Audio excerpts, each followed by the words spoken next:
안녕하세요. 이번 회에는 이 바로 앞선 회에 우리 현대 한국인의 혈통적 선조인 조선인들로부터 이어받지 않아야 될 못된 성품, 즉 그 약점들의 구체적인 내용을 하나하나 알아보도록 하겠습니다. 크게 세 가지로 분류가 되는데, 첫째, 과거에 대한 집착, 그리고 중국에 대한 집착, 이 부분에 대해서 먼저 알아보도록 하겠습니다. 엠마 크레벨이라고 하는 여성은 대한제국의 황실, 고종 황실의 비서로 일을 한 바 있습니다. 그분의 얘기를 들어보겠습니다. 과거로부터 전래된 모든 것에 광적으로 집착하며 외국 것은 모두 불신하고 거부하는 이 나라, 이렇게 얘기했습니다. 이 얘기를 들어보니까 이상하게도 조선인들은 다른 외국 중에서 특히 중국 것은 따라 하지도 않으면서 중국에는 무언가 동경할 만한 것이 있다고 막연하게 믿은 것 같습니다. 이어서 호러스 앨런 공사의 얘기를 들어보겠습니다.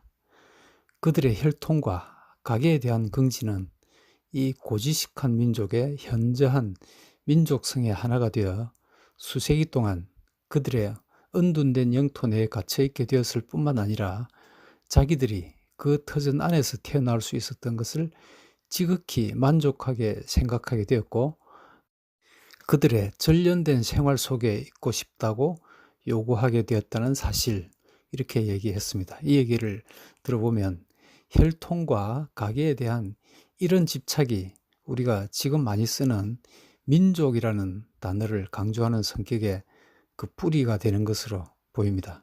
핏줄을 나누었기 때문에 민족이 맞기는 맞습니다만, 북쪽에 핏줄을 나눈 민족은 핍박받는 2,500만 국민이지 그 소수의 특권, 현재 사교 체제의 정점을 포함해서 그 특권 지배계층을 말하는 것이 되어서는 안 됩니다. 더군다나 핏줄을 나누었다는 근거만으로 해서 우리를 자기 지배하에 두려고 시도하는 그런 형제와 함께 한다는 것은 있을 수 없는 일입니다. 그보다는 가치관을 공유하고 서로를 더 이해할 수 있는 핏줄이 아닌 그런 사람들과 협력하는 것이 모두를 위해서 우리가 취해야 할 길입니다. 이어서 호모 헐버트 박사의 얘기를 들어보겠습니다. 과거 3000년 동안 중화제국과 굳건한 정치적 유대를 맺어오는 동안에 얻은 것이라고는 두 가지, 즉 그 위대한 상형 문자와 조상의 무덤을 만드는 습관밖에 없다, 이렇게 얘기를 하고 있습니다. 이 말을 들어본 느낌은 이렇습니다.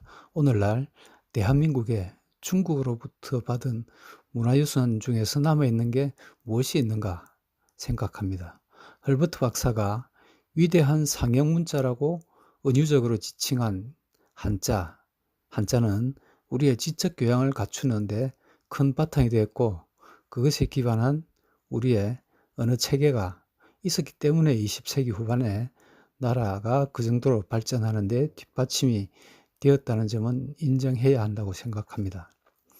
그렇지만은 조상의 무덤이라고 은유된 약간의 비하하는 의미로 보입니다만, 그 중국의 유교가 20세기 후반에 대한민국의 그 빛나는 성취에 기여한 것이 무엇이 있는지 의문입니다. 없다고 생각합니다. 관혼상제에 지금 조금 남아있는 의례적인 면을 제외하면 오히려 일상생활에서 유교를 잊어버렸기 때문에 20세기 후반에 그 눈부신 성취가 가능했던 것이라고 생각합니다. 아직도 서열주의와 같은 유교적인 흔적은 지우는 것이 옳다고 봅니다. 이어서 호모 헐버트 박사의 얘기를 계속 들어보겠습니다. 오늘날과 같은 19세기 후반 그때를 얘기합니다. 오늘날과 같은 지적 도덕적 침체는 어디에서 연유된 것일까? 대개의 사람들이 한국을 경멸의 대상 이상으로 보지 않는 이유는 무엇일까? 그 까닭은 다름이 아니라 한국이 국가로서 성장하는 6, 7세기 동안에 독립 노선을 지향하여 이를 달성할 수 있었으면서도 중화문화의 과중한 부담이 한국을 악몽처럼 짓누르고 있었기 때문이다. 이렇게 기록했습니다. 이 얘기의 뜻은 헐버트 박사는 한국인의 지적, 도덕적 침체가 있었던 것을 보고 그것이 중화문화의 과중한 부담의 원인이 있었다고 본 것입니다. 거꾸로 얘기하자면 중화문화가 없었다면 그 정도의 지적, 도덕적 침체가 없었을 가능성이 더 크다라고 해석할 수 있다고 봅니다. 헐버트 박사의 얘기를 계속 들어보겠습니다. 한국인들은 중화 사상을 받아들이는 길보다 더 좋은 것이 없다고 알고 있는데 이는 중화 사상을 받아들이는 것이 자신의 사상을 유지하는 것보다 더 훌륭하다고 믿는 몽매한 사고방식에서 비롯되는 것이다. 이렇게 얘기를 했습니다. 이어서 이사벨라 버드 비숍 여사의 얘기를 살펴보겠습니다. 모든 점에서 조선은 그의 강력한 이웃에 대해 무기력하게 반응한다. 비록 조선은 전쟁으로 인해 중국으로부터 원조를 받으리라고 기대하지는 않지만 조선은 중국을 동경하고 있으며 고결한 이상과 소중한 전통, 도덕적 교훈을 위해 중국을 바라보고 있다. 이렇게 기록했습니다. 비숍 여사는 한국인이 중국으로부터 고결한 이상과 도덕적 교훈을 얻기를 바란다고 했는데 과연 중국이 한국에 주었던 고결한 이상과 도덕적 교훈은 구체적으로 무엇인지 모르겠습니다. 아무도 따라하지 않는 주자학 경전을 제외하고는 실천이 따르는 교훈은 없었다고 봅니다. 이사벨라 버드 비숍 여사의 얘기를 이어서 들어보겠습니다. 조선의 문학, 미신적 관습, 교육제도, 조상 숭배 문화, 그리고 사고방식은 중국풍이다. 사회는 유교적 형태로 조직되어 있고 이렇게 이어집니다. 계속해서 낡아 빠진 사회적 조건, 말할 수 없는 구습, 고칠 수도 없고 계획할 수도 없는 동양적 사고, 그리고 중국을 하나로 묶어주는 인정적 강인함도 없이 중국을 우스꽝스럽게 따라하기만 하는 이 땅, 이렇게 얘기를 이어가고 있습니다. 이 얘기를 들어보면 오늘날도 중국에 대해서 무의식적으로 추종하는 것도 이런 정서에서 나오는 것이 아닌가 하는 생각이 듭니다. 이번에는 두 번째로 한국인의 진실성, 반대로 그 거짓의 정도에 대해서 얘기를 들어보겠습니다. 호머 헐버트 박사가 이 부분에 대해서 예리하게 관찰을 한 기록을 남겼습니다. 보겠습니다. 진실성에 관해서라면 한국인들은 동양인 중에서도 가장 전형적인 표준을 이루고 있는데 동양인의 진실성이란 아무리 좋게 보려고 해도 그 정도가 높다고 볼 수는 없다. 이렇게 얘기했습니다. 이 얘기를 들어보면 거짓을 자주 사용하는 사람은 한국에만 있는 것이 아니라고 봐준 것이 다행인 것 같습니다. 그렇지만은 동양 중에서도 일본은 제외해야 한다고 생각합니다. 그래서 일본을 제외하고 나면 남는 것은 조선인과 중국인입니다. 헐버트 박사는 또 이렇게 얘기합니다.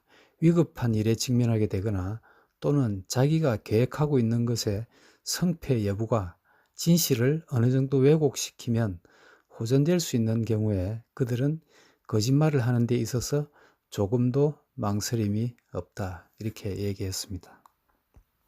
참으로 예리한 지적이라고 봅니다. 그런데 21세기까지에 와서 한국인의 지성과 감성이 그래도 많이 근대화되었다고 봅니다만 아직도 거짓을 가지고 자신의 이익을 취하려고 시도하는 것은 줄어들지 않는 것 같습니다. 오늘날 한국을 휩쓸고 있는 주도 세력이 바로 그 거짓과 위선의 최고 수준에 있는 것 같습니다. 헐버트 박사의 얘기를 계속 들어보겠습니다. 어느 누구에게도 특별히 속해 있지 않은 물건은 아무에게나 합법적인 전리품이 된다는 것이 그들의 근본 정신인 듯이 보인다. 이렇게 얘기했지만 저는 절도나 절취의 버릇이 아직도 문제가 없지는 않지만 교육 수준이 향상되고 삶의 질이 향상되고 나서 이 점은 많이 줄었다고 봅니다. 그러나 지금은 이 사기라는 것으로 더 거대한 형태로 진화하고 있는 것 같습니다. 이번에는 세 번째로 무도덕, 무가치, 이기심, 여기다가 출세지향적인 성향, 그리고 공동체 의식이 부족한 것, 이런 점에 대한 지적을 한번 들어보겠습니다. 이사벨라 버드 비숍 여사의 얘기부터 들어보겠습니다.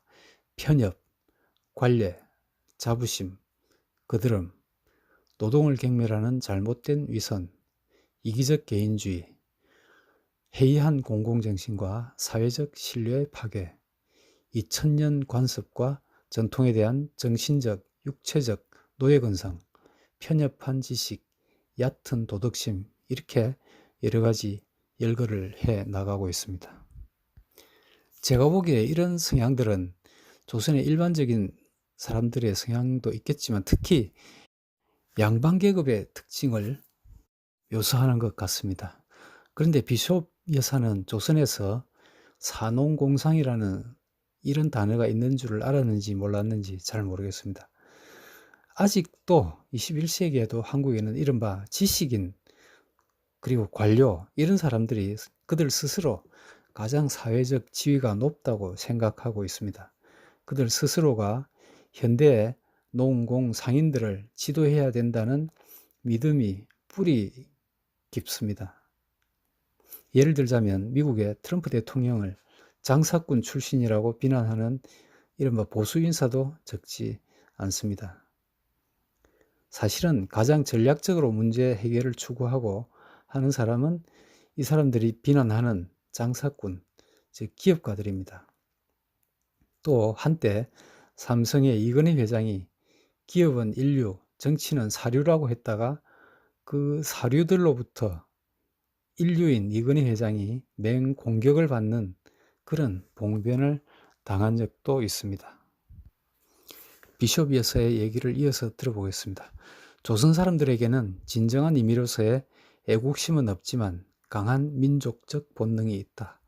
이렇게 예리한 지적을 받았습니다.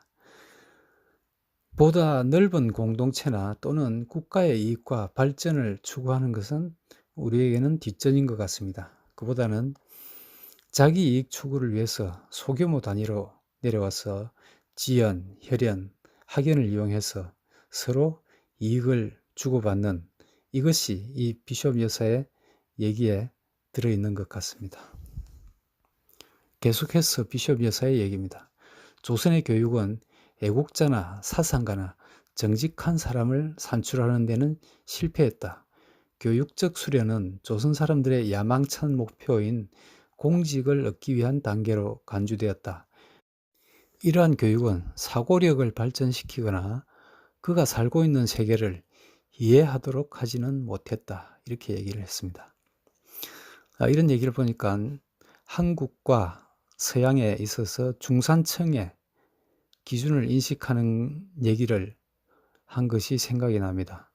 한국인이 중산층이라고 인식하는 것은 경제적으로 가진 정도를 척도로 얘기하는 것이고 서양에서는 공동체에 대한 의식 또는 교양 등을 기준으로 하는 것이었습니다. 한국에서는 공동체의 발전을 위해서 건전한 시민의식과 노력을 하는 것이 부족합니다. 우리가 대화를 하는 가운데서 많은 주제들이 재산, 연금, 자녀가 얼마나 출세했는지 이런 것들이 많습니다. 가끔 사회적 이슈를 화제로 올린다 하더라도 당파적인 얘기가 더 많지 진실의 바탕을 두고 토론하는 것은 드물다고 봅니다. 이 무도덕에 관한 얘기 중에서 호모 헐버트 박사의 얘기를 들어보겠습니다. 지식을 연마한다든가 정신 수준을 향상시키는 데 있어서는 한심스러울 정도로 인색하면서도 사회 계급에 있어서 자기의 지위를 높이려는 데에는 매우 신경을 쓰고 있다. 예리한 지적입니다. 한국의 교육열은 출세의 목적에서 비롯된 것이지, 한국의 그 열렬한 자녀 교육의 목적은 출세를 위해서 그 도구로 지식을 연마하는 것이지 정신 수준을 향상하는 데 있지 않았다라고 생각합니다. 이번에는 이사벨라 버드 비숍 여사의 얘기를 들어보겠습니다. 양반은 담뱃대조차 들고 다녀서는 안 된다. 양반집의 학동들은 학교에 갈 때 책을 가지고 가지 않는다. 양반이 여행할 때면 관습에 따라 많은 종자를 동행시키게 된다. 그는 말을 타고서도 부축을 받으며 전혀 아무것도 하지 않는 것이 관습으로 되어 있다. 그의 노비들은 마을 사람들을 위협하고 못살게 굴며 그들의 가금이나 계란들을 대가 없이 강취했다. 이렇게 얘기를 했습니다. 이 얘기를 들어보고 갑질이 생각났습니다. 이른바 갑질은 정치인들, 특히 개천에서 용된 정치인들 중에서 더 많은 것 같습니다. 예를 들면 대리운전 기사에게 갑질한 정치인이 있기도 했었습니다. 여기까지 조선인들이 가지고 있었던 약점들, 21세기 한국인들이 더 계승해서는 안 될 그런 약점들을 알아봤습니다. 맨 먼저 과거에 대한 지나친 집착, 그리고 중국에 대한 집착, 두 번째는 거짓, 세 번째는 무도덕, 무가치, 이기심, 이런 것들이었습니다. 여기까지 하겠습니다. 감사합니다.